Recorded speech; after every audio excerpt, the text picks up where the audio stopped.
Hey, Dustin Hockensmith and Greg Pickel from PennLive.com. We're starting a series looking at Penn State's 2016 recruiting class, giving some superlatives and picking our favorite guys that, we're looking at offensive sleepers, defensive sleepers, an instant impact candidate, and then the best raw tools we think that can be developed over a longer period of time. So in this one, we're both just going to give our pick for offensive sleeper in the class. We got two different names in mind.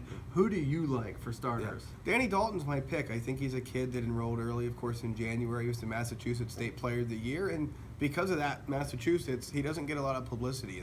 The state's not very well covered by the recruiting services in terms of rankings, and he didn't really hit the camp circuit, so this is a kid that's been committed to Penn State for a long time. There's obvious struggles at the tight end position. I don't know if he's an instant impact kid. I think he might need time to put some weight on to sort of get to that point. But in terms of a kid that's not talked about much, that could be one of the more productive players in this class, I think Danny Dalton's a very likely candidate to fill that role. And what's happened as a tight end spot, they need a sleeper to come through and develop into something bigger. And Dalton's a good pick. I like Will Fry as the offensive lineman.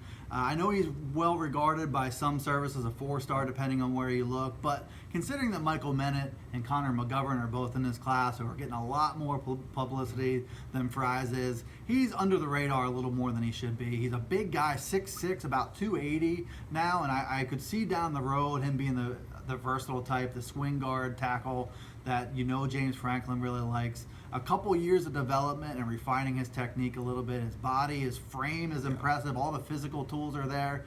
He's going to be a really good test project for new offensive line coach Matt Limegrover. And I think not his redshirt freshman year, but his redshirt sophomore season, I think he'll be ready to play.